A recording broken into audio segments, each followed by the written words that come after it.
भगवान शिव और मां पार्वती की कर्म फल की कहानी।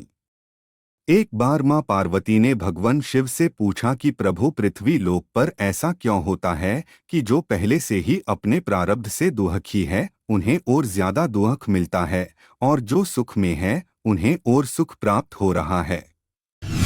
भगवान शिव मुस्कुराते हुए कहने लगे कि पार्वती, इस प्रश्न का उत्तर जानने के लिए तुम्हें मनुष्य के रूप में मेरे साथ पृथ्वी लोक पर जाना पड़ेगा। मां पार्वती और भगवान शिव ने साधारण मनुष्य का वेश धारण किया और एक गांव में आ गए। भगवान शिव कहने लगे कि पार्वती, हम दोनों यहाँ पर मनुष्य रूप में आए, इसलिए तुम भोजन बनाने के लिए चूल्हे की व्यवस्था करो और मैं खाद्य सामग्री लेकर आता हूँ। माता पार्वती चूल्हा बनाने के लिए ईंटों की खोज में निकल पड़ी। वह कुछ जर्जर हो चुके घरों से ईंटें उठा लाई और चूल्हा तैयार कर दिया। उधर भगवान शिव खाली हाथ ही लौट आए।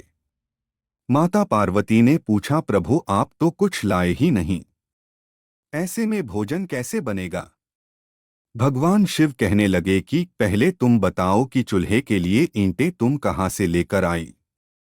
मां पार्वती कहने लगी कि प्रभु, गांव में कुछ मकान जर्जर अवस्था में थे, उनकी ईंटें बाहर निकली हुई थी, मैं उनमें से ही ईंटें निकल कर ले आई।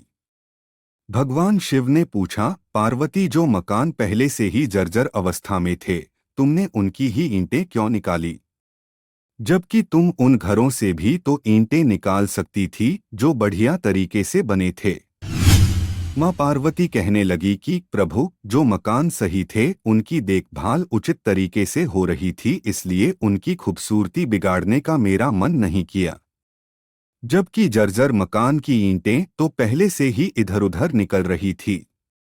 अब मैंने उनकी एक दो ईंट निकाल भी ली तो उन्हें कोई फर्क नहीं पड़ता, क्योंकि उनकी खूबसूरती तो पहले ही समाप्त हो चुकी थी, उनके रखरखाव की भी कोई व्यवस्था नहीं थी।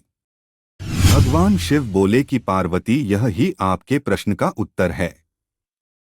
जो लोगों ने अपने घर का रखरखाव उचित तरीके से करते हैं और उन्होंने उसी तरह अपने सही कर्मों से अपने जीवन को सुखद बनाया है। मनुष्य के जीवन में सुख दुख उनके कर्मों से भी आते हैं। जो लोग पहले से सुखी और दुखी है वह अपने कर्म के कारण ही सुख दुख पाते हैं।